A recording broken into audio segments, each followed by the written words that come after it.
स्वामी भक्तांचे अनुभव भाग 16वा. बेंद्रे नावाचे एक शेतकरी होते. त्यांचा एक बैल खाणं खात नाही, चरत नाही, कुरणात नुसता फिरतो. आता थकायला लागला आहे, काही उपाय सांगा, असं ते म्हणाले. श्री म्हणाले, अरे त्या मुसलमानाकडून अलीकडे घेतलास तोच बैल ना? बेंद्रे म्हणाले, होय तोच. स्वामी म्हणाले, ते घेण्यापूर्वी आपण तो घ्यावा अशी एकाची अगदी उत्कट इच्छा होती.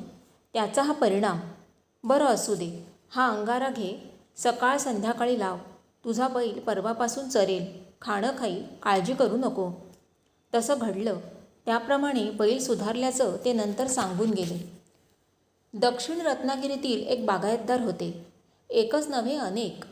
त्यातील बहुतेकांची तक्रार बागेत चोरी होते, नारळ हाती लागत नाही. सर्वांना निरनिराळे उपाय सांगितले. त्यांच्या चोऱ्या बंद झाल्या. उपायांमध्ये एकाला सुवर्णदान करायला सांगितलं, एकाला पांगरी येथे उत्सवाच्या वेळी फटाके वाजवायला सांगितले, एकाला पांगरी येथे सेवेसाठी 1 महिना राहायला सांगितलं, एकाला त्याच्याच बागेतील एका विशिष्ट झाडाला नैवेद्य दाखवायला सांगितलं, एकाला रोज सायंकाळी देवाजवळ दिवा लावला तो मागील दाराने अंगणात नेऊन आपल्या आवारातील झाडांना दाखवायला सांगितला, एकाला 50 नारळ चांगल्या कामासाठी किंवा उत्सवकार्यी द्यायला सांगितले. या आणि अशा उपायांनी त्यांच्या बागेत होणाऱ्या चोऱ्या थांबल्या. माणगावचे एक गृहस्थ आले. स्पष्ट महारोगाची लक्षणं होती. स्वामी म्हणाले, सत्पुरुषांना त्रास दिल्याचा हा परिणाम आहे. गृहस्थ रडू लागले. आपल्या पूर्वायुष्यातील हकीकत सांगू लागले. कणकवली येथील भालचंद्र महाराज म्हणून प्रसिद्धीला येण्यापूर्वी कोणीतरी नंगा लफंगा भिकारी समजून त्यांना लाथा मारून आवारातून हाकलून लावलं होतं. स्वामी म्हणाले, कोणत्याही गोष्टींमुळे उन्मत्त होऊ नये. पश्चाताप मनापासून असेल तर राग बळवणार नाही. सांगतो ती उपासना करा.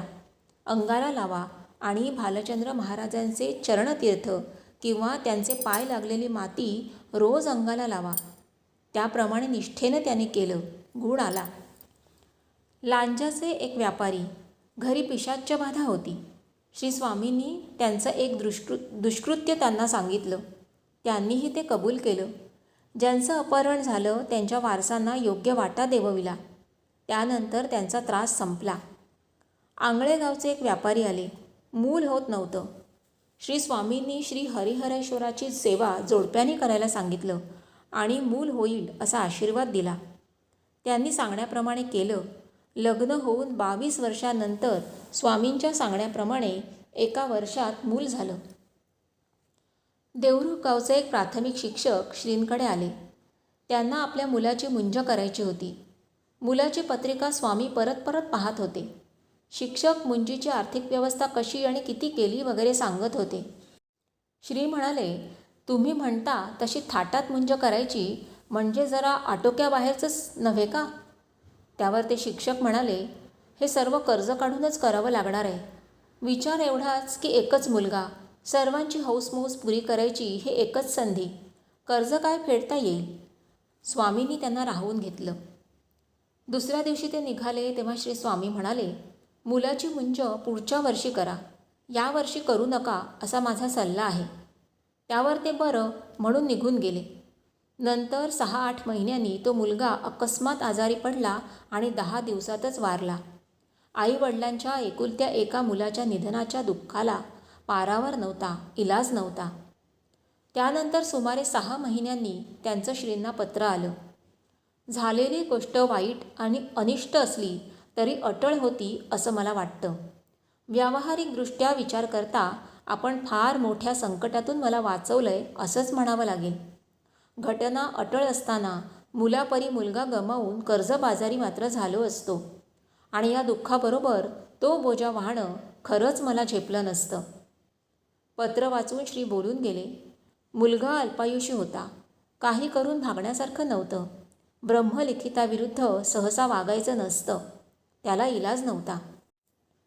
श्री स्वामींचे आसपासचे गावचे एक जमीनदार श्रींचे मित्र होते. त्यांचे आणि त्यांच्या कुलांचे मतभेद पराकोटीला जाऊन कोर्ट कचेरी सुरू होती. कोर्टात निकाल जमीनदाराच्या बाजूने लागला. तो सांगण्यासाठी ते श्रींकडे आले होते. श्री म्हणाले, यापुढे त्यांना नाडू नका. त्यावर जमीनदार म्हणाले, आत्ताच तर संधी आहे. तापल्या तव्यावर नाचवून सर्व मनासारखं करून घेईन. त्यावर श्री म्हणाले, तुला दिवस चांगले नाहीत. आजपासून 8 दिवस घराबाहेर पडू नकोस. अगर इथेच राहा. ते म्हणाले, छे छे, हे कसं शक्य आहे? आता मला मुळीच वेळ नाही. सर्वांना सरळ करायचं आहे. घरी बसून कसं भागेल? मित्र असूनसुद्धा श्रींचं म्हणणं त्यांनी मानलं नाही. तसाच न राहता घरी निघाला. पण घरी पोचला मात्र नाही. वाटेतच त्याचा खून झाला. पुढे रीतसर पोलीस चौकशी तपास सुरू झाले. बिथरलेल्या कुळांनीच हा काटा काढला असावा असं वाटे. पण पुरावा अगर त्याचं प्रेत काहीच मिळेना. त्यामुळे तपासाला गती येत नव्हती. शेवटी एक पोलीस अधिकारी श्रींकडे आले. सर्व सांगितलं आणि प्रेत कसं मिळेल असा प्रश्न केला. श्रींनी जागेचं वर्णन करून बांधाजवळ पुरलेलं आहे म्हणून सांगितलं. त्याप्रमाणे प्रेत मिळालं. तपासणी होऊन खून झाला असं ठरलं. पण पुरावा नव्हता. एका अधिकाऱ्याने चातुर्याने झडत्या सत्र सुरू केलं. त्यात मुंबईकरांच्या एका पत्रातील मजकुराने धागा मिळाला आणि पुढचे सोपस्कार झाले.